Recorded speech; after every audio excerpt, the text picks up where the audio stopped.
기도하고 말씀 선포하겠습니다.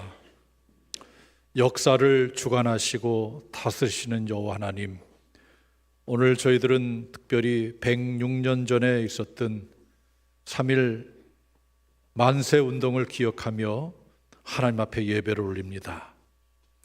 이 시대를 살아가는 하나님의 백성들이 하나님 앞에서 나라와 민족 앞에 어떻게 인생을 살아야 될지 깨닫게 하시고, 오늘도 말씀을 통해서 우리 자신을 성찰하며 하나님 앞에 우리 자신을 내어놓을 수 있는 저희들 되게 하여 주시옵소서. 이 시간 이 종을 단에 세우사오니 도구로 사용하여 주시기 원하오며 예수님의 이름으로 기도하옵나이다. 아멘. 하나님 앞에 겸손한 자세로 예배를 올리고 있는 여러분들에게 하나님의 은혜와 평강이 충만하기를 주님의 이름으로 축원합니다. 오늘은 제106주년 3.1절 기념주일로 예배를 드립니다. 106년 전에 있었던 3.1절에 있었던 그 일을 회고하며 하나님 앞에서, 민족 앞에서, 또 국가 앞에서 우리가 어떤 자세를 취해야 될지를 깨닫고자 원합니다. 역사적으로 우리 민족은 일본의 강점기에 있었던 때가 있었습니다. 일본이 우리나라를 지배하고 통치했던 적이 있었던 것이죠. 우리 민족은 이에 맞서서 총칼을 무릅쓰고 1919년 기민년 3월 1일 정오에 여러분들이 보시다시피 온 국민들이 하나가 되어서 대한독립 만세를 외쳤습니다. 여기저기에서 국민들이 일어났고 죽음을 무릅쓰고 일본의 압제 앞에서 대한독립을 이루겠다고 외쳤습니다. 이것이 바로 지금으로부터 106년 전에 3월 1일에 있었던 일입니다. 그런데 바로 어제 3.1절에 우리나라에서는 어떤 일이 일어났을까요? 하나가 되지 아니하고 둘로 나누어져서 이와 같이 각 시위를 했습니다. 한쪽에서는 윤석열 대통령 탄핵 반대 집회를 열었지요. 광화문에서, 여의도에서 이렇게 열었습니다. 물론 다른 곳에서도 열고요. 또 한쪽에서는 안국동에서 윤석열 탄핵 찬성 집회를 열었습니다. 이와 같이 지금 대한민국은 하나가 되지 아니하였고 둘로 나눠져 있습니다. 물론 각기의 생각과 주장으로 이런 나라를 세워야 되겠다, 그렇게 주장을 합니다. 한쪽 진영에서는 자유대한민국을 세워야 되겠다. 지금 상대방은 종북 좌파고 또 자유민주주의 기반을 흔들고 파괴하는 반국가 세력이다라고 주장하고, 이제 정권을 그리로 넘겨서는 안 된다, 우리가 대통령을 사수해야 된다, 그러한 주장을 하며 이제 국가를 세우겠다고 이렇게 주장합니다. 또 한쪽에서는 애써 이루어온 민주주의, 헌정 질서를 파괴한 대통령을 탄핵을 해야 된다, 그래서 내란을 종식시키고 민주주의를 수호해야 된다라는 주장으로 집회를 했습니다. 이것이 지금 우리나라의 현실입니다. 어쩌면 우리 성도님 가운데서도 이런 자기의 각기 주장이 다를 수가 있을 것입니다. 혹시 모르겠습니다. 또 이렇게 집회에 참여하고 오신 분이 있을지 모르겠습니다.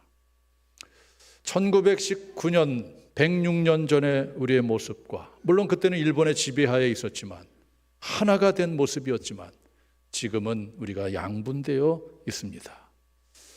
어제 정부 기념식에서 최상목 대통령 관한 대행께서 강조한 부분은 바로 국민 통합이었습니다. 이대로 가다가는 나라가 어떻게 될 것인가? 국민이 통합되어야 된다, 그런 메시지를 했습니다. 하나님은 어떤 걸 원하실까요?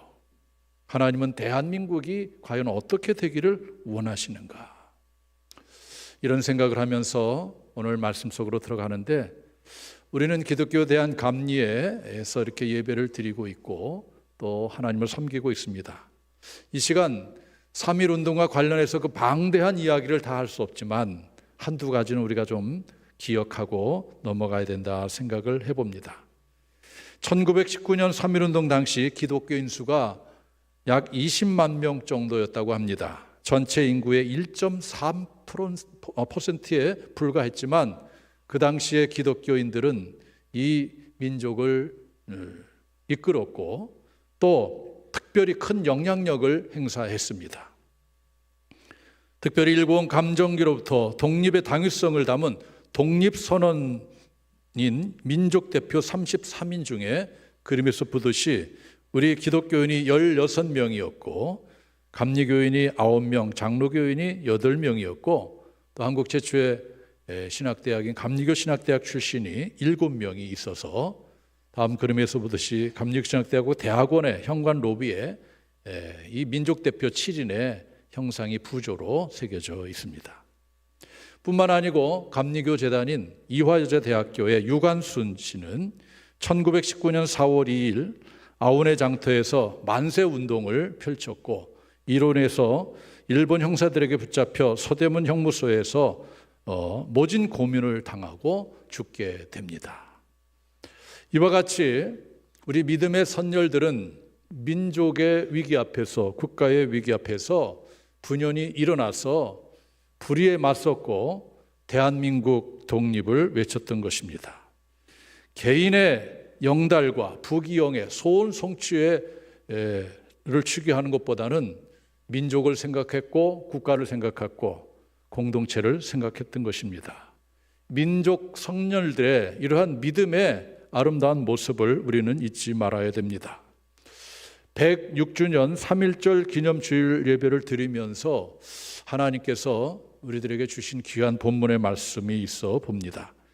오늘 본문의 말씀은 마태복음 12장 22절부터 28절에 있는 말씀인데 사람이 되셔서 이 땅에 오신 예수님께서 귀신 들린 사람의 귀신을 쫓아내게 됩니다. 이때에 사람들이 다윗의 자손이 아니냐 이렇게 했지만 바리새인들은 이를 두고서 이 예수가 바알세불의 힘을 힘입어 귀신을 쫓았다 비난하게 됩니다. 헐뜯게 됩니다. 이에 대해서 예수님께서는 하나님 나라가 무엇인지에 대해서 말씀하십니다. 하나님 나라는 이런 것이다. 저는 이 본문의 말씀을 근거로 해서 우리 대한민국이 어떤 나라로 세워져야 될 것인가 할 때에 바로 하나님의 나라로 세워져야 되겠다. 이런 뜻을 가지고 오늘 하나님의 말씀을 선포하고자 합니다. 오늘 하나님은 어떻게 우리에게 다가오시나요? 첫 번째는 모든 피조의 세계를 다스리시는 만왕의 왕으로 예수님이 다가오시는 거예요. 우리가 그리스도로 구원자로 믿는 예수님은 모든 피조의 세계를 다스리시는 만왕의 왕이십니다. 믿으시기 바랍니다. 그렇죠? 우리가 그렇게 믿죠? 만왕의 왕이시다. 오늘 본문은 이렇게 시작합니다. 마태복음 12장 22절에 그때에 귀신 들려 눈 멀고 말 못하는 사람을 데리고 왔거늘 예수께서 고쳐주심에 이렇게 돼 있어요. 귀신이 들렸습니다. 말을 못합니다. 그리고 앞을 못 보는 거지요. 이런 사람, 참 불쌍하고 어려운 사람이 예수님께 온 거지요. 이때 예수님이 고쳐주셨다고 했습니다. 그래서 말 못하는 사람이 말하고 보게 되었다. 예수님의 사역에 대해서 단적으로 보여주는 내용이라고 볼 수 있습니다. 예수님은 어떤 분이신가 하면 묶인 자를 풀어주시고 또한 막힌 길을 열어주시는 분이에요. 한 인생이 귀신 들려가지고 말 못하고 앞을 못 보니 얼마나 힘들고 어려운 인생을 살아가겠습니까? 예수님은 그를 불쌍히 여겨주시고 귀신을 쫓아내므로 그를 풀어주셔서 귀신에게 풀어주시고 말 못함에서 또 보지 못함에서 풀어주심으로 새로운 인생으로 만들어주셨습니다. 예수님은 이런 분이십니다. 예수님은 우리가 무엇인가에 잘못된 것을 묶여 있을 때에 그것을 풀어주신 분이에요.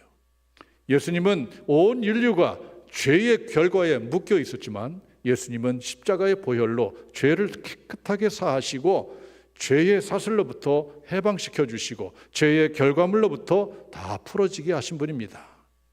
얼마나 감사합니까? 그러므로 누구든지 예수님을 믿으면 풀어지는 역사가 있게 됨을 믿으시기 바랍니다. 예수님을 믿으면 열려지는 역사가 있게 됨을 믿으시기 바랍니다. 나를 꽉 에워싸고 있는 그 모든 것들에게서 풀어지고 열려지는 역사가 일어나게 되는 것입니다. 예수님께서 이처럼 귀신을 쫓아내게 되자 당시 이를 지켜본 사람들이 이렇게 반응합니다. 마태복음 12장 23절에 무리가 다 놀라 이르되 이는 다윗의 자손이 아니냐 이렇게 했어요.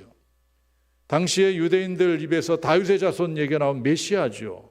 메시아가 하나님이 보내주시는 메시아가 다윗의 자손으로 올 것이라고 알고 있었습니다. 귀신을 쫓아내는 것을 보고 이분이 바로 메시아구나, 다윗의 자손이 아니냐 이렇게 반응을 했습니다. 그렇지만 당시의 종교 지도자인 바리새인들은 어떻게 이 일에 대해서 반응했는가 하면 24절에 보니까 바리새인들은 듣고 이르되 이 예수가 귀신의 왕 바알세불을 힘입지 않고는 귀신을 쫓아내지 못하느니라 이렇게 말했어요. 이 예수가 귀신 쫓아낸 건 맞는데 바알세불의 힘을 힘입어. 이 바알세불이 귀신의 왕이라고 이들이 말합니다. 이 귀신의 왕 사탄의 힘을 입어서 이 귀신을 쫓아냈다. 그렇게 예수님을 비난합니다. 헐뜯습니다. 이제 이 바알세불이라고 말을 했는데 이 바알세불이 무엇일까요? 구약 성경에 이 단어가 언급이 되는데 열왕기하 1장 2절에 보면 아하시아는 이스라엘이 남북으로 분열했을 때 북쪽의 8번째 왕입니다. 사마리아의 수도가 있었죠. 아하시아가 사마리아에 있는 그의 다락 난간에서 떨어져, 왕이 난간에서 떨어지는 거예요. 병들매 사자를 보내며 그들에게 이르되 가서 에글론의 신 바알세붑에게 이 병이 낫겠나 물어보라 하니라 이렇게 말씀하고 있어요. 이스라엘의 북쪽 왕이 난간에서 떨어져서 이 병이 나을 병인지 죽을 병인지 어떻게 될지를 하나님께 묻지 않고 이방신에게 물어보라고 이렇게 얘기를 했어요. 이 이야기가 엘리야에게 들리죠. 하나님의 사자가 엘리야에게 말합니다. 자, 사자를 보내서 이렇게 말하시오. 아니, 이스라엘에 여호와 하나님이 없느냐? 하나님께 묻지 않고 이방신에게 물어본다? 우상에게 물어본다? 그래서 결국에는 이 일로 인해서 아하시아가 병들어 죽게 됩니다. 이때에 바알세붑이라는 그러한 단어가 나오는데 이 바알세붑이라는 것은 고대 가나안 일대에 숭배됐던 신인 바알에 대한 유대인들의 별칭이라고 볼 수 있습니다. 바알은 주신 이런 의미가 갖고 있어요. 왕이라는 의미를 갖고 있습니다. 우리가 성경 읽을 때 바알신 그러지 않습니까? 바알. 여기에다가 제부르라는 팔이라는 단어를 합성시킨 거죠. 파리의 왕, 귀신의 왕 이런 의미를 가지고 있어요. 유대인들이 이제 어떤 그 이방신을 좀 비하하는 그런 듯한 단어죠. 이것이 신약 성경 헬라어로 넘어오면 베젤 제불, 그래서 바알세불로 우리는 번역을 했습니다. 귀신의 왕, 또 다시 말해 사탄 마귀라는 것이죠. 예수님이 귀신을 쫓아냈는데 바리새인들은 예수님이 바알세불, 즉 귀신의 왕 사탄의 힘을 이용해서 귀신을 쫓아냈다 이렇게 헐뜯는 거였습니다. 이에 대해서 예수님은 말씀하십니다. 마태복음 12장 25절에 보면 예수께서 그들의 생각을 아시고 이르시되 스스로 분쟁하는 나라마다 황폐하여질 것이요 스스로 분쟁하는 동네마다 집마다 서지 못하리라 이렇게 말합니다. 그렇죠. 스스로 분쟁하는 것이죠. 사탄, 악한 영의 우두머리, 귀신, 악한 영, 이 한통속인데 서로 쫓아낸다? 스스로 분쟁한다? 이게 말이 모순된다는 얘기죠. 그래서 26절에 보면 만일 사탄이 사탄을 쫓아내면 스스로 분쟁하는 것이니 그리고야 어떻게 그의 나라가 서겠느냐? 어떻게 사탄의 나라가 서겠느냐? 예수님은 사탄의 나라에 대해서 언급하셨습니다. 사탄이 지배하는 나라가 있다는 것이죠. 그러면서 27절에 보니까 또 내가 바알세불을 힘입어 귀신을 쫓아내면 너희의 아들들은 누구를 힘입어 쫓아내느냐? 그러므로 그들이 너희의 재판관이 되리라. 너희를 따르는 사람들은 누구의 도움으로 귀신을 쫓아내는 거야? 이렇게 말하는 거죠. 말이 안 된다는 얘기입니다. 모순이라는 얘기예요. 내가 바알세불의 귀신의 왕 사탄의 힘을 힘입어서 귀신을 쫓아냈다? 너희들 그런 얘기를 하는데 이게 말이 되는 거냐? 이게 모순이지 않느냐? 여러분, 오늘 본문에서 예수님은 분명히 귀신을 쫓아내셨어요. 악한 영이죠. 악한 영. 여러분들에게 한번 질문 드려보죠. 여러분들은 천사의 존재를 믿습니까? 귀신의 존재를 믿습니까? 믿죠. 그렇죠? 있어요. 천사도 있고 귀신도 있죠. 자, 그렇다면 이 귀신의 정체는 도대체 무엇일까요? 우리 동양에서는 귀신의 정체를 오해했어요. 그래서 죽은 사람의 혼이 귀신이 됐다. 이렇게 해서 귀신을 쫓아낸다고 이제 무속인이 또는 테마의식을 하는 사람이 혼을 불러내죠. 이걸 초혼이라고 합니다. 그래서 그런 의식도 행하는 것을 보게 되지요. 그런데 여러분, 성경은 이 귀신의 정체를 분명히 밝혀주고 있습니다. 베드로후서 2장 4절에 보면 하나님이 범죄한 천사들을 용서하지 아니하시고 지옥에 던져 어두운 구덩이에 두어 심판 때까지 지키게 하셨으며 이렇게 말씀하고 있어요. 여러분, 하나님께서 모든 것을 창조하셨습니다. 하나님 외의 모든 것은 피조물입니다. 하나님이 세상을 창조할 때에 눈에 보이는 세계도 있지만 눈에 보이지 않는 세계도 있습니다. 불가시적인 세계에 영을 창조했는데 천사를 창조했어요. 그런데 그 천사 중에 일부가 하나님을 대적함으로 인해서 하나님 앞에 범죄를 하게 됩니다. 오늘 성경은 범죄한 천사라고 말하죠. 이 범죄한 천사가 악한 영 귀신이 된 것이고 이 우두머리가 사탄 마귀가 되는 겁니다. 우리가 인생을 살아가면서 영적인 세계를 바로 알아야 되죠. 바로 하나님을 대적한 범죄한 천사가 악한 영이에요. 그것이 귀신이고 그 우두머리가 사탄이고 마귀입니다.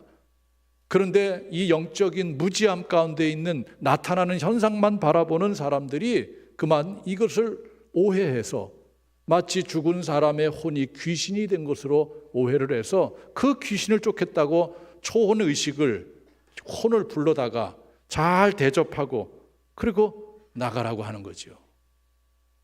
우리가 영적인 세계를 바로 알아야 됩니다. 하나님을 믿고 성경 말씀을 붙잡고 산다는 것이 얼마나 복 있는지 우리가 알아야 돼요. 이것이 바로 복인 것입니다. 그래서 악한 마귀는 대접의 대상이 아니고 대적의 대상입니다. 야고보서 4장 7절에 말씀하고 있습니다.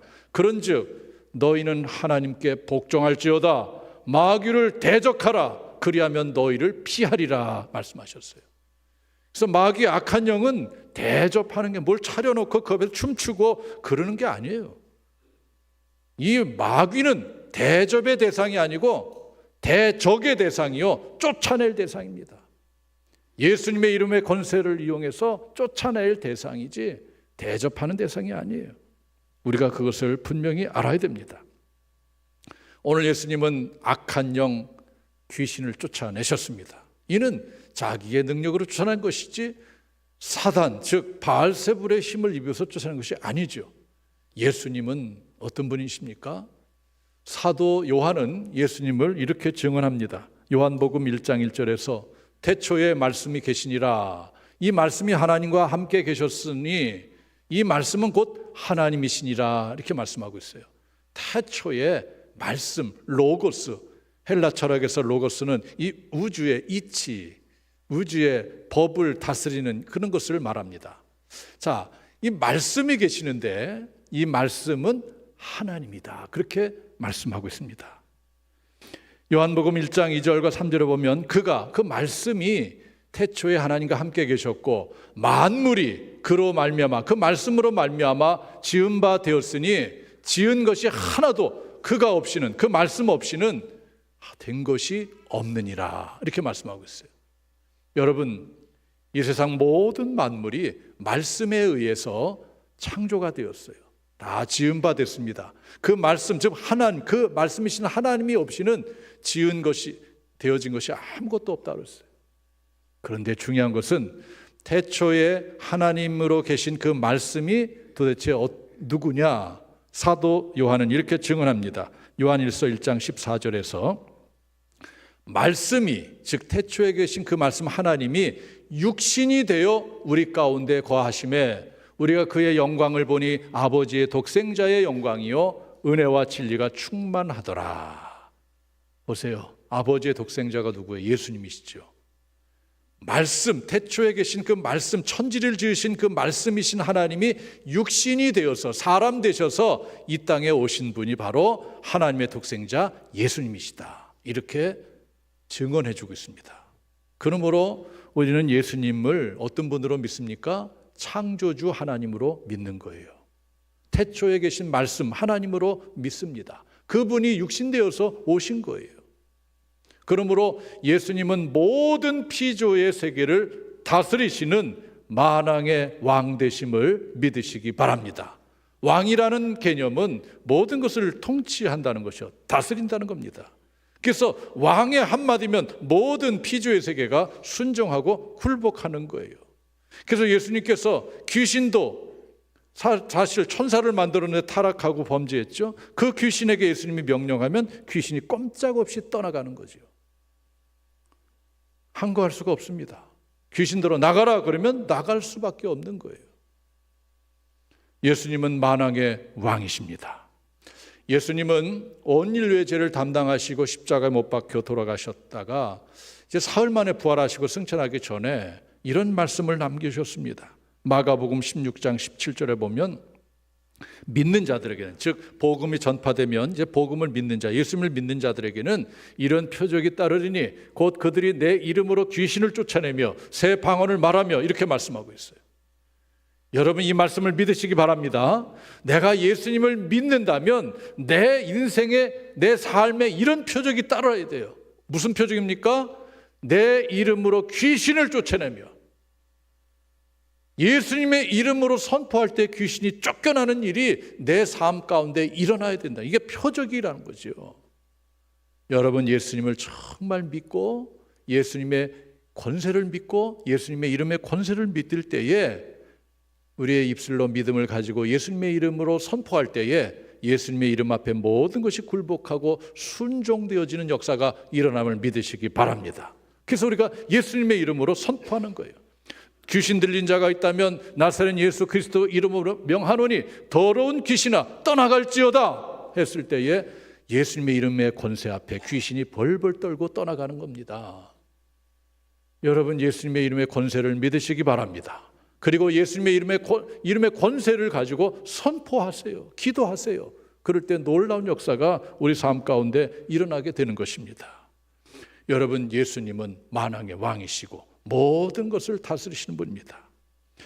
예수님은 어떤 분일까요? 두 번째로 하나님의 나라를 회복하시고 완성하시는 분입니다. 하나님의 나라, 여기에 우리가 초점을 둡니다.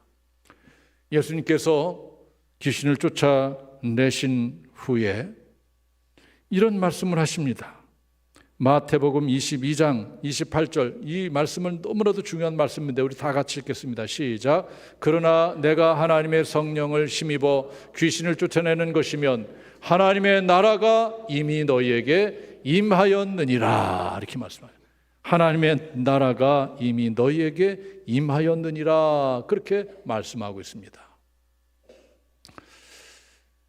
성령을 힘입어, 귀신의 왕 바알세불의 힘을 입는 것이 아니고 성령, 하나님이죠. 하나님을 힘입어 귀신이 쫓겨나는 일이 있다면 그 귀신이 쫓겨난 그 자리에는 하나님의 나라가 임했다 이겁니다.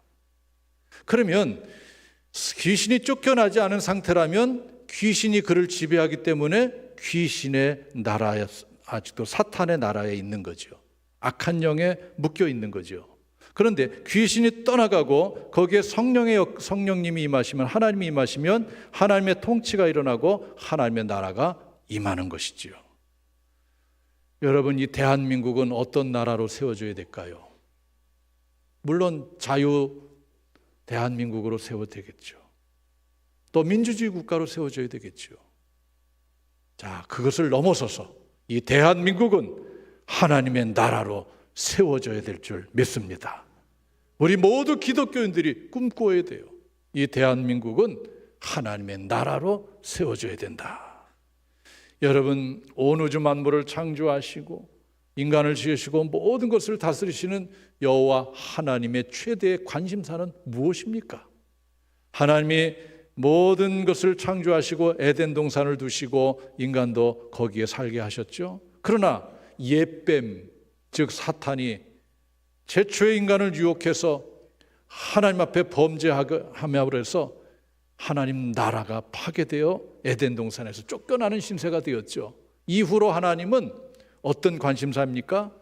하나님 나라를 회복하고 완성시키는데 하나님의 최대 관심사를 두고 궁극적으로 예수님을 이 세상에 보내줌으로 해서 그동안 죄를 빌미로 해서 사탄이 지배하고 있는 이 세상을 예수님의 십자가의 보혈로 그 죄 문제를 해결하고 이제 사탄의 나라에서 하나님의 나라로 회복시켜서 택한 백성들이 하나님 나라에 사는 것, 이것을 하나님께서 원하고 계시고 이것을 위해서 모든 구원의 역사를 굴리고 있는 것입니다.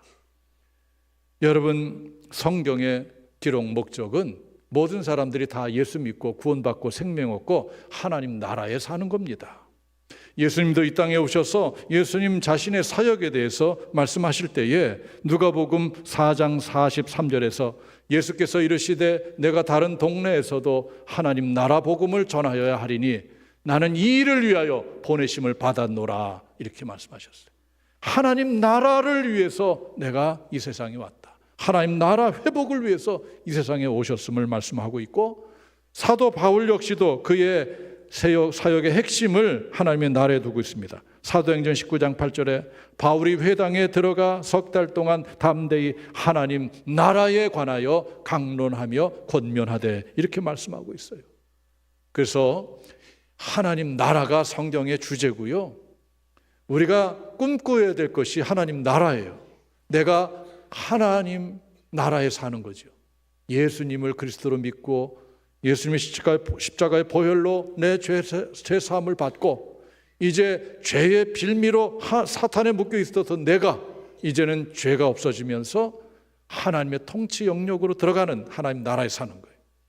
하나님 나라에 대한 개념은 바로 하나님의 통치 영역 하에 있는 그런 곳입니다.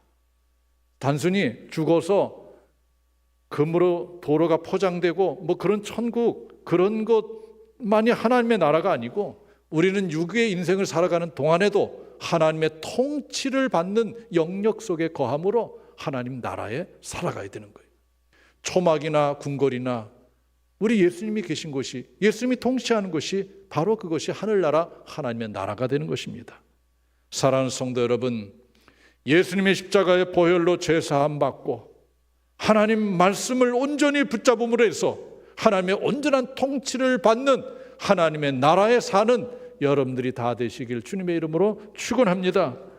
이제 로마서 5장 17절에 있는 말씀을 다 같이 읽겠습니다. 자, 시작. 한 사람의 범죄로 말미암아 사망이 그 한 사람을 통하여 왕노릇하였은즉 더욱 은혜와 의의 선물을 넘치게 받는 자들은 한 분 예수 그리스도를 통하여 생명 안에서 왕노릇하리로다.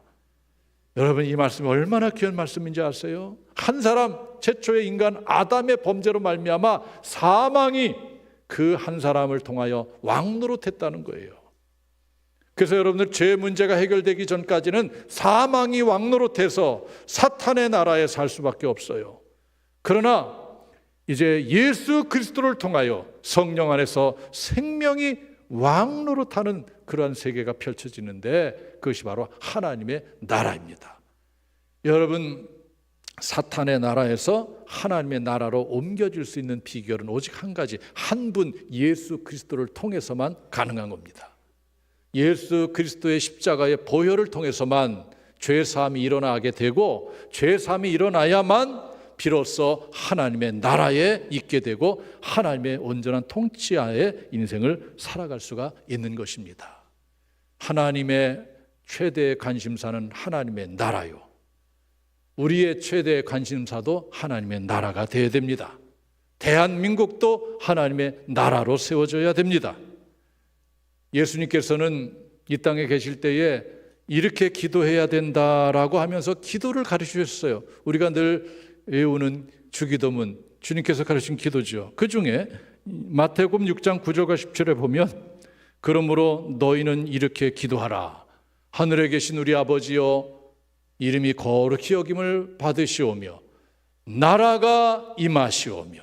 이건 하나님의 나라죠. 하나님의 나라가 임하기를 기도하라는 거예요. 꿈꾸라는 겁니다. 이걸 목표 삼으라는 겁니다. 하나님의 나라가 임하시오며 뜻이 하늘에서 이루어진 것 같이 땅에서 이루어지이다.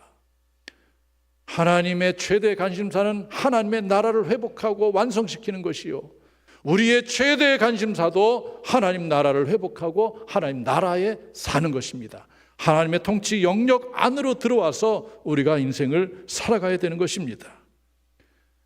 오늘날 많은 성도들이 교회를 다니면서도 최대의 관심사를 하나님에 두지, 나라에 두지 않고 육의 눈에 보이는 세상에 관심을 두는 경우도 많아요. 하나님을 오히려 이용해서 세상적인 욕망, 소원 성취를 하려는 경향들도 있습니다. 우리는 그런 삶을 사는 존재 아니고 하나님의 뜻을 이루는 존재고 하나님의 나라에 살기를 소망하면서 살아가야 되는 우리들입니다. 106년 전 우리 민족 믿음의 선열들은 그 어려움 가운데서도 대한독립 만세를 외쳤습니다.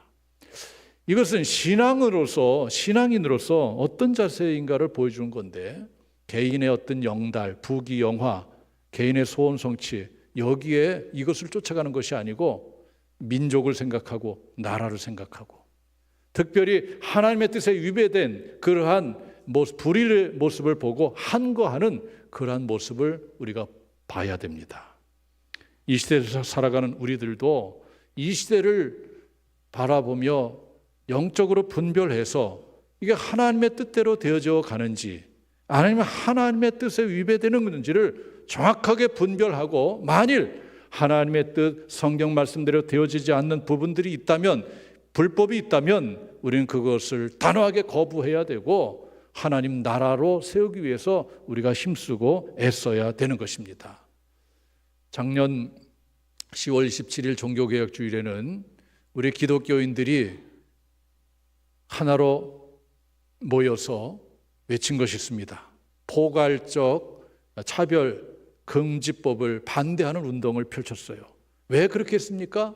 이것은 하나님의 말씀, 하나님의 뜻에 위배되는 법이기 때문에 그렇죠. 그 법이 제정되면 동성애가 합법화되면서 온갖 가정이 파괴되고 문제가 하나님 말씀대로 되어지지 않는 세상이 펼쳐질 것이 뻔하기 때문에 이것을 막아야 되기 때문에 우리가 그런 운동을 했습니다. 앞으로도 하나님의 말씀에 반하는 어떤 입법이 된다든지 하나님의 말씀대로 되어지지 않는 어떤 모습이 있다면 우리는 그 부분에 대해서 단호하게 거부해야 되고 그걸 바로 잡아야 되는 것입니다.